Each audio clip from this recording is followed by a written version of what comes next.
Di pagi hari ini saya akan menyampaikan suatu kebenaran firman Tuhan yang saya ambil dari 2 Raja 4 ayat 1 sampai 7. Saat hal yang terburuk terjadi pada orang-orang yang baik. Jadi sering kali kita bertanya, mengapa hal-hal yang buruk terjadi pada orang-orang percaya? Nah, when bad things happens to good people, ya, kita lihat di 2 Raja-Raja 4 ayat 1 sampai 7, minyak seorang janda. 2 Raja-Raja 4 ayat 1 sampai 7, salah seorang dari istri-istri para nabi mengadukan kepada Elia sambil berseru, hambamu suamiku sudah mati, dan engkau itu tahu bahwa hambamu itu takut akan Tuhan. Tetapi sekarang penagih hutang sudah datang untuk mengambil kedua orang anakku menjadi budaknya. Jawab Elisa kepadanya, apakah yang dapat kuperbuat bagimu? Beritahukanlah kepadaku apa-apa yang kau punya di rumah. Berkatalah perempuan itu, hambamu itu tidak punya sesuatu apapun di rumah, kecuali sebuah buli-buli berisi minyak. Lalu berkatalah Elisa, pergilah, mintalah bejana-bejana dari luar, daripada segala tetanggamu, bejana-bejana kosong, tetapi jangan terlalu sedikit. Kemudian masuklah, tutuplah pintu sesudah engkau dan anak-anakmu masuk.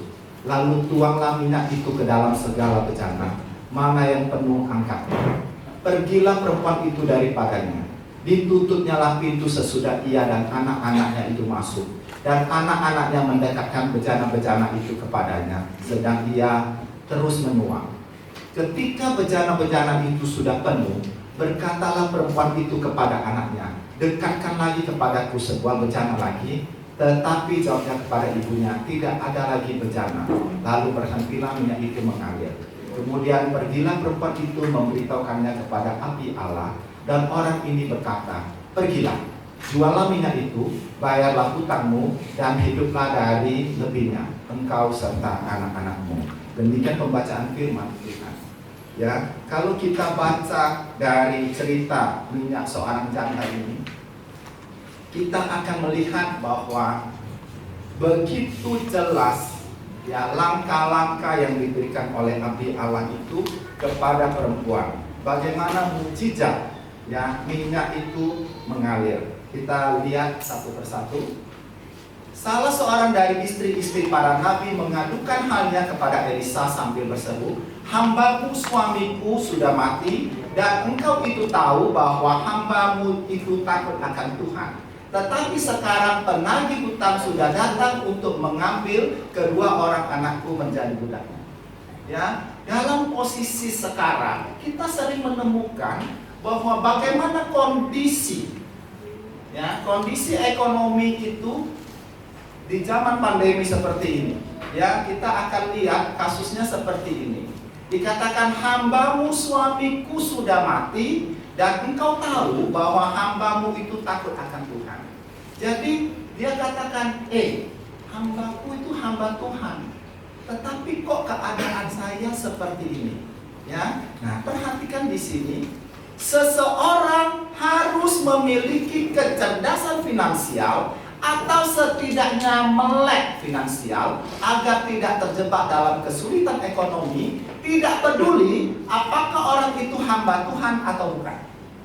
Jadi perhatikan setiap orang, ya, siapapun dia harus mengerti ya tentang kecerdasan finansial, financial questions, atau melek finansial, ya, financial literacy.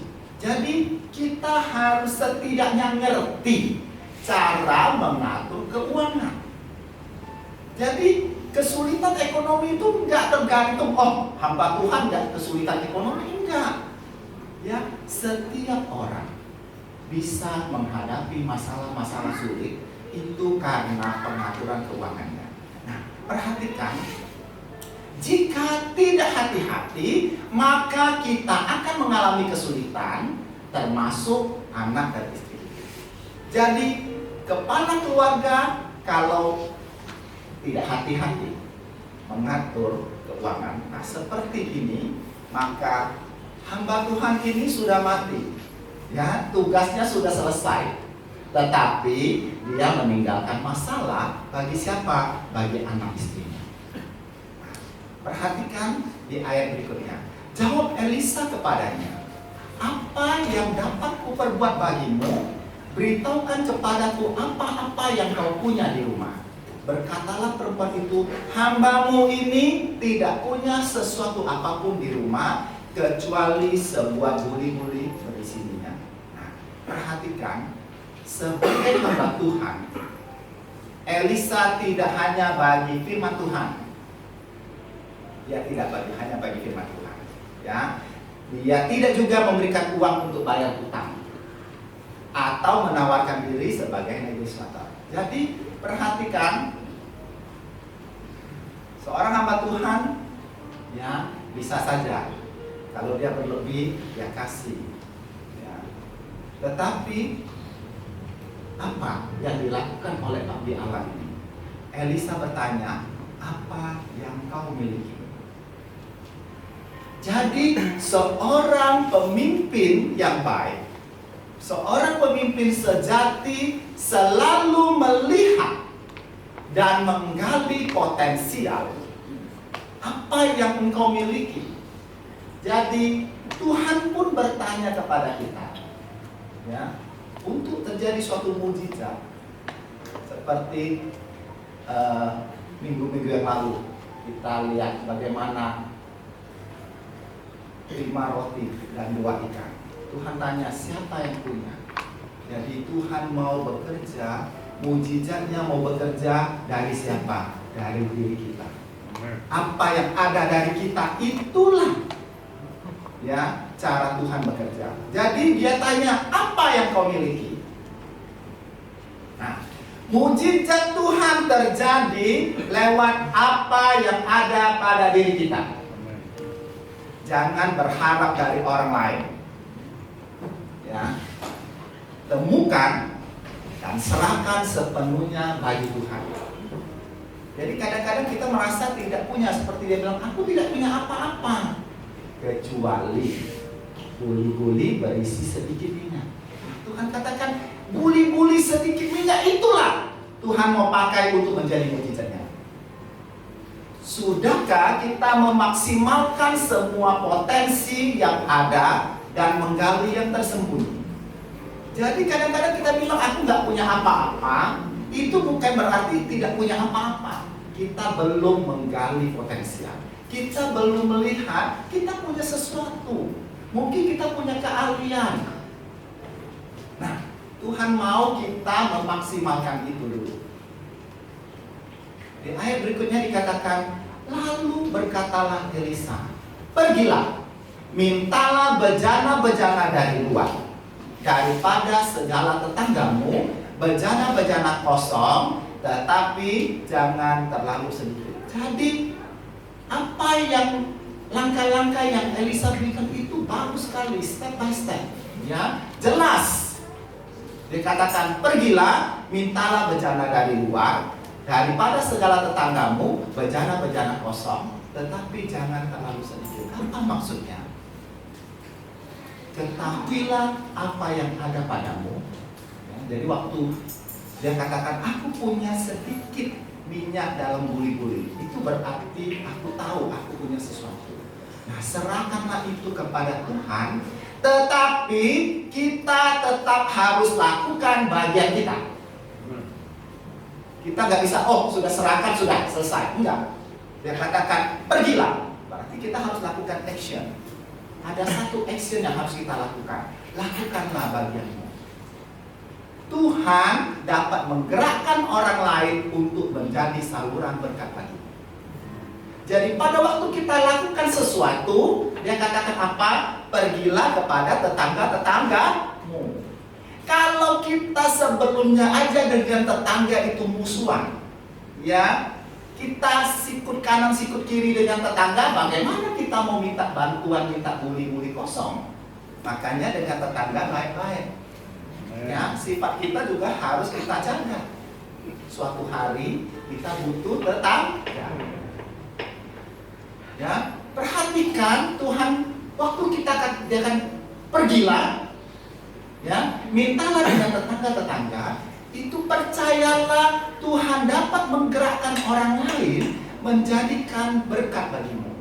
Jadi pada waktu bangsa Israel keluar dari tanah Mesir, dia bilang mereka pergi kepada orang-orang Mesir, dan orang-orang Mesir itu bermurah hati memberikan apa-apa kepadanya.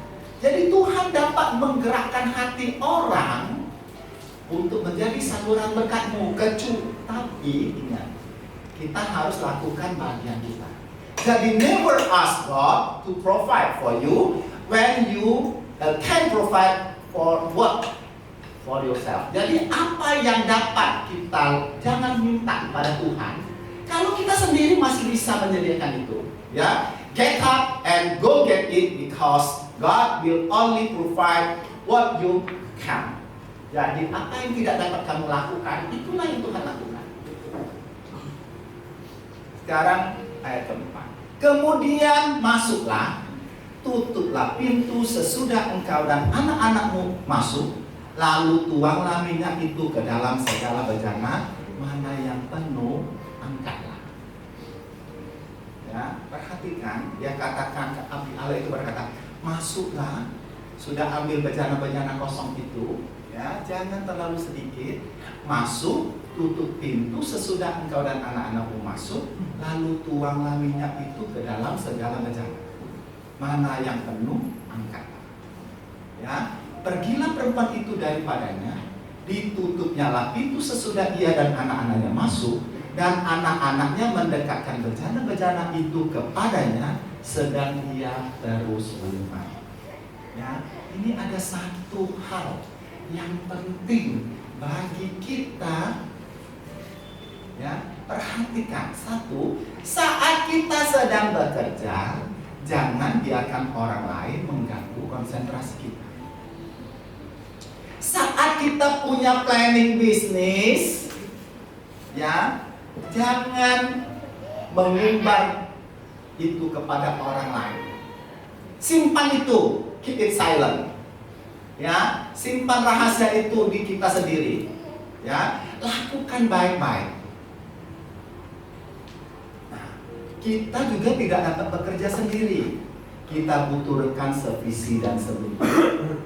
Jadi pada waktu kita punya pekerjaan, ya, kita punya bisnis, kita punya rencana. Oh, aku mau begini. Nah, kerjaan belum ada, kita udah mulai mengumbar-umbar kepada orang lain. Nggak bagus itu. Ya, kita bekerja dalam silence. Jadi, ya, menurut Sun Tzu, ya, Sun Tzu itu adalah ahli perang. Ya, dalam bahasa Inggris dia namanya Sun Tzu, tapi sebenarnya bacanya Sun Tzu. Ya, Sun Tzu bilang begini, let your plans be dark and impenetrable as night.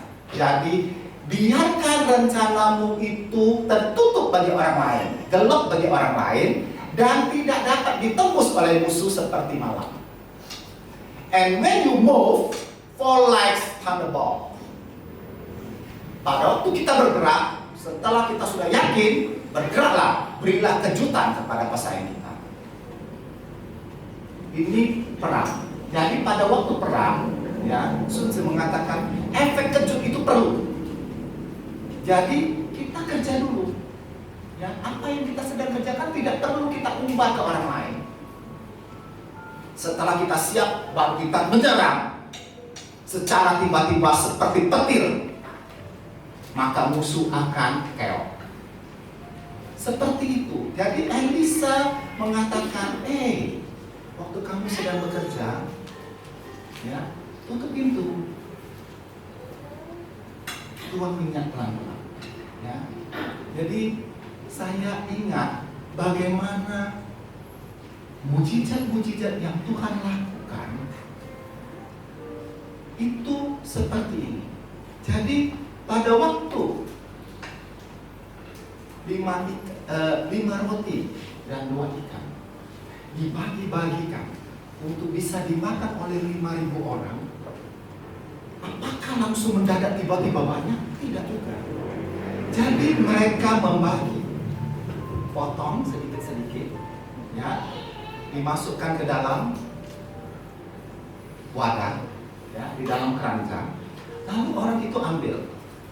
Saya mau ambil ikan, kan dipotong kecil-kecil. Ambil. Saya ambil roti, geser ke sebelah, sama seperti kita seperti ini. 1, terus. Waktu diambil kok nggak habis-habis. Jadi mujizat itu seperti itu. Jadi pada waktu diambil, penuh terus, ya. Ada yang sisa kan digeser. Terus, yang tetap murid yang lain juga membagi ke sebelah sana. Terus sampai 5.000 orang sudah kenyang, ya. Masih ada 12 bakul. Nah, sama seperti minyak ini juga.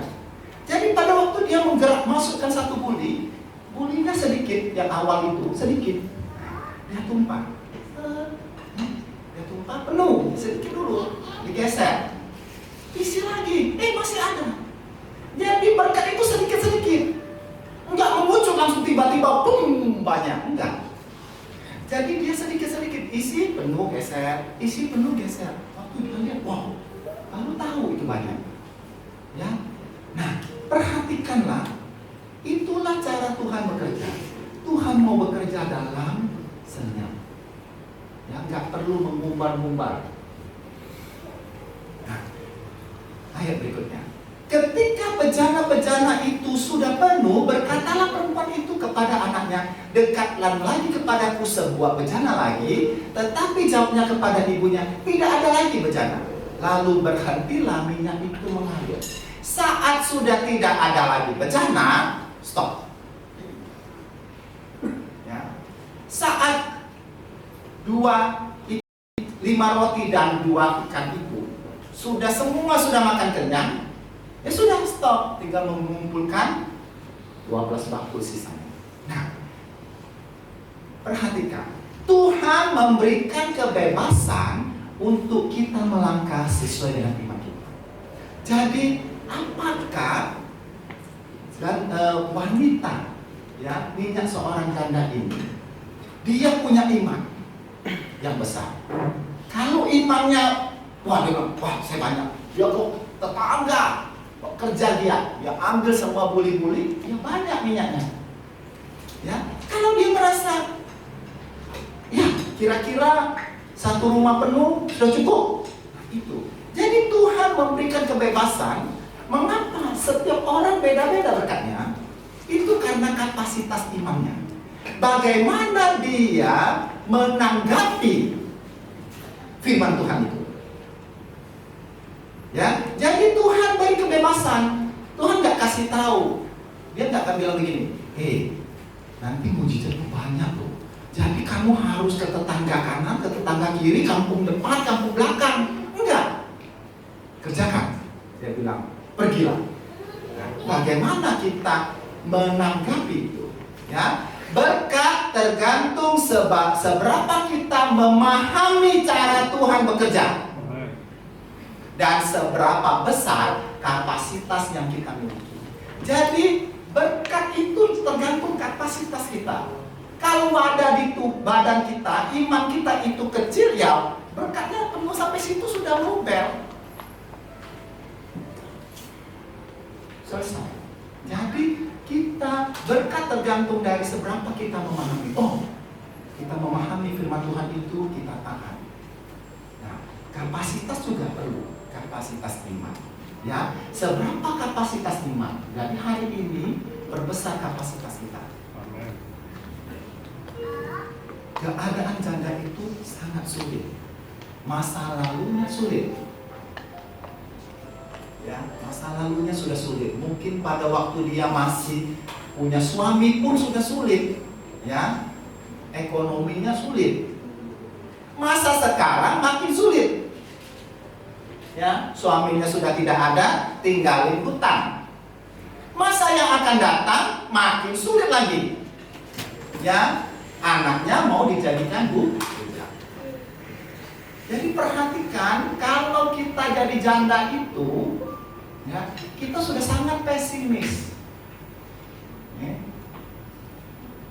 Masa lalu sudah sulit, masa sekarang semakin sulit, ke depan itu gelap. Tapi Tuhan katakan apa? Keadaan masa lalumu, masa sekarang, dan prediksi masa yang akan datang tidak dapat menjadi patokan untuk mujizat Tuhan terjadi. Tuhan tidak lihat masa lalumu berapa buruk. Tuhan tidak lihat masamu sekarang berapa buruk. Dan bagaimana prediksi orang terhadap masa yang akan datang. Kalau Tuhan mau lakukan mujizat, Tuhan dapat lakukan mujizat. Amin. Amin. Jadi Tuhan tidak tergantung dari kondisi sekarang. Tuhan tidak lihat kondisi masa akan datang. Prediksi para ahli ekonomi, Tuhan tidak peduli.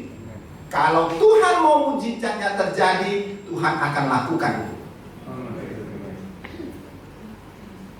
Kemudian pergilah perempuan itu memberitahukan kepada abdi Allah, dan orang ini berkata, pergilah, jualah minyak itu, bayarlah hutangmu, dan hiduplah dari lebihnya, engkau serta anak-anakmu. Ya, begitu jelas step by step oleh abdi Allah ini. Nah, apa yang dapat kita tarik? Pertama adalah saat Tuhan memberkati kita, jangan lupakan orang yang pernah menolong kita. Ya, pada waktu dia sudah diberkati, sudah dapat mujizat, apa yang dia lakukan? Wanita ini datang lagi ke abdi Allah. Dia datang lagi kepada orang yang pernah menolongnya. Karena dia datang ke abdi Allah, berarti dia datang juga. Kalau kita ini datang ke gereja, seringkali orang ini adalah apa? Waktu dia kesulitan datang ke gereja. Waktu sudah diberkati, jejaknya saja tidak, bayangannya saja tidak kelihatan. Ya, tidak boleh seperti itu. Ya, ingatlah orang yang pernah berbuat baik kepada kita. Orang yang menolong kita pada saat kita sedang terpuruk, itulah teman sejatimu. Amen. Jangan lupakan itu. Lalu dikatakan apa? Berusahalah sungguh-sungguh. Dikatakan jualah. Berarti kita harus berusaha. Ya, kita sudah dapat berkat, jangan udah kita hitung-hitung ini bisa berapa hari, sudah cukup. Ya, kita jual, kita sampaikan. Tidak. Tuhan katakan berusahalah sungguh-sungguh. Setelah dapat duit, apa yang kita lakukan? Aturlah keuanganmu, bayar utangmu. Ya, perhatikan itu jelas sekali. Abdi Allah katakan apa? Jualah. Kemudian apa dikatakan? Bayarlah utangmu. Jangan pada waktu kita sedang tidak ada duit, kita minjem, ya, pinjam sama tetangga kanan kiri. Waktu kita sudah diberkati, kita beli mobil baru, hutang tidak mau dibayar. Ya, maka orang lain yang mengutang kepadamu akan kecewa. Ya, dia tidak mungkin lagi mungkin, ya, dia kesel aja. Perhatikan tentang hutang. Orang yang memberikan pinjaman kepadamu itu tidak mengharapkan bunganya. Perhatikan itu. Jadi pada saat orang meminjamkan uang kepadamu, dia tidak mengharapkan bunganya. Dia lihat orangmu. Oh, dia lihat siapa kamu. Oh, orang ini jujur atau enggak. Waktu aku kasih pinjam, nanti kalau dia punya duit, dia kembalikan dia. Dia yakin, oh orang ini bisa dipercaya, baru dia kasih pinjaman duitnya. Dia bukan mau mengharapkan uang, bukan mengharapkan bunganya atau mengharapkan imbalan, enggak. Pertama kali dia lihat orang ini bisa dipercaya enggak. Kalau aku kasih pinjaman, dia kembalikan enggak. Itu dulu. Maka orang yang seperti itu yang harus kita hargai, karena tidak punya duit, dia pinjamin duit. Maka pada waktu kita sudah punya duit, angsurlah itu. Berilah kesan yang baik. Bayarlah. Kalau kita sudah diberkati. Ya, kalau kita sekarang belum punya, ya apa boleh buat. Ya, jadi kata abdi Allah itu, bayarlah uang utang. Ya, atur keuanganmu. Nah, pikirkan bagaimana berinvestasi dengan berkat yang ada. Ya, kita nggak bilang begini, investasi itu nggak bilang, oh bos besar berinvestasi, enggak. Ibu-ibu rumah tangga, bagaimana dia mengatur amplop-amplop gaji-gaji suaminya supaya cukup 1 bulan dan masih ada lebihnya. Itu sudah mengatur keuangan dengan baik. Kalau suamimu tidak bisa mengatur keuangan, ya butuh istri yang bisa mengatur keuangan. Kalau istri yang tidak bisa, suami jangan dua-dua nggak bisa ngatur duit. Ya, a simple fact that is hard to learn is that the time to save money is when you have some. Ya, sangat sulit bagi seseorang untuk menabung saat dia sudah masih ada duit.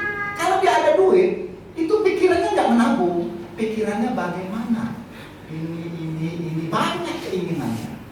Tapi firman Tuhan katakan apa? Aturlah keuangan. Ya, hidup masih harus berlanjut. Ya, jadi berkat Tuhan itu pada waktu dia sedang diberkati itu nggak selalu berkat. Jadi seperti ini, minyak seorang janda itu waktu dia bilang, ya sudah penuh kan buli-bulinya? Enggak, nanti dia sudah terjual habis buli-bulinya, dia minta lagi ke abdi Allah itu. Enggak. Jadi pada kita tidak tahu, ya, kapan kita saat itu sedang sangat diberkati, kapan kita harus melewati lembah kekelaman. Ya, Tuhan tidak menjanjikan langit selalu biru. Ya, tetapi bagaimana kita mengatur pada waktu kita sedang kesulitan, kita bisa melewati masa-masa itu, itulah baru diatur jempol. Itu baru orang yang bisa mengatur keuangan. Jadi waktu kita itu ada life cycle-nya. Ya, ada masa-masa kita begitu mudah, ya. Diberkati itu seperti kita memungut daun aja, saking banyaknya berkat. Nah, pada saat itulah kita harus bisa mengatur dengan baik. Ya, jadi perhatikan ini pesan dari firman Tuhan. Saat kita diberkati, jangan lupakan orang-orang yang pernah menolong kita. Berusahalah sungguh-sungguh, atur keuanganmu, bayar utangmu, dan pikirkanlah bagaimana berinvestasi dengan sisanya. Ya, Tuhan tidak selalu memberi grand designs, tetapi Tuhan memberikan kita langkah awal, yaitu ketaatan dan iman.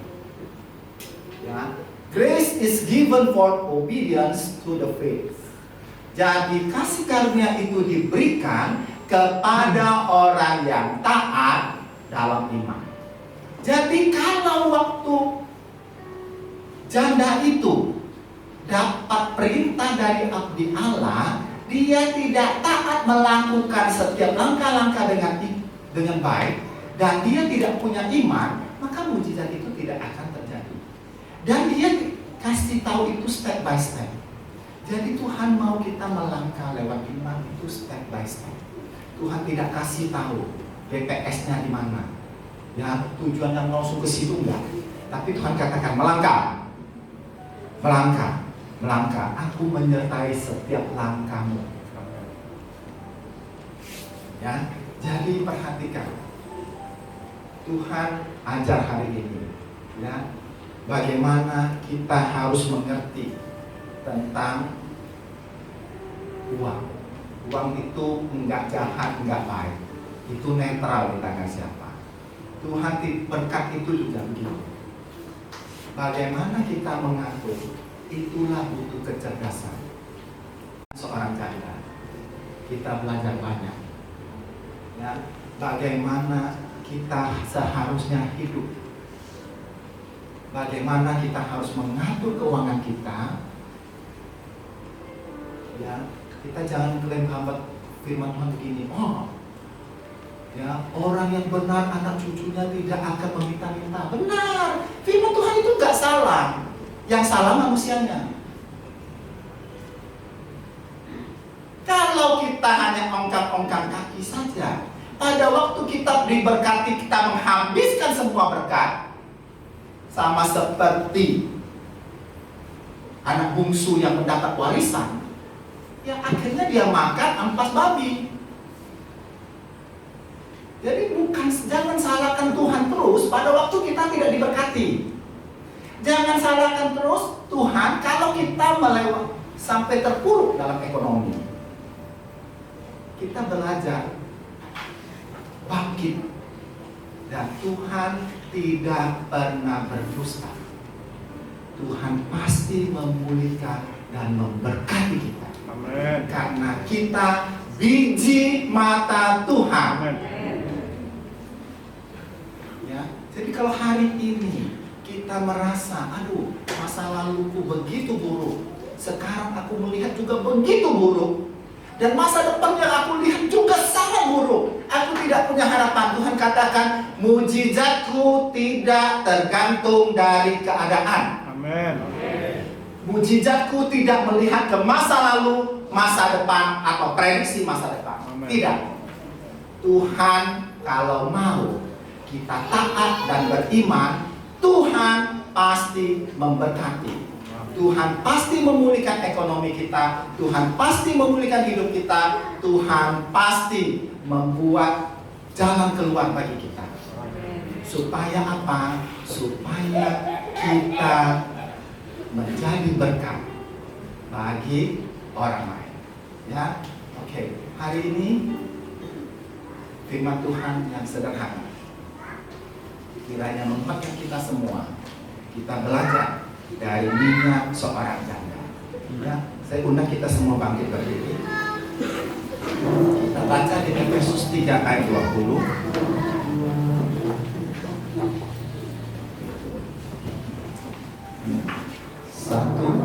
2, 3. Bagi dialah yang dapat melakukan jauh lebih banyak daripada apa yang kita doakan atau pikirkan, seperti yang ternyata dari kuasa yang bekerja di dalam kita. Jadi Tuhan dapat melakukan jauh lebih banyak daripada yang kita doakan atau kita pikirkan. Ya, mujizatnya tidak terbatas. Kita tidak dapat membatasi mujizat Tuhan. Hanya satu, ketaatan dan iman. Terima kasih, Tuhan Yesus memberkati.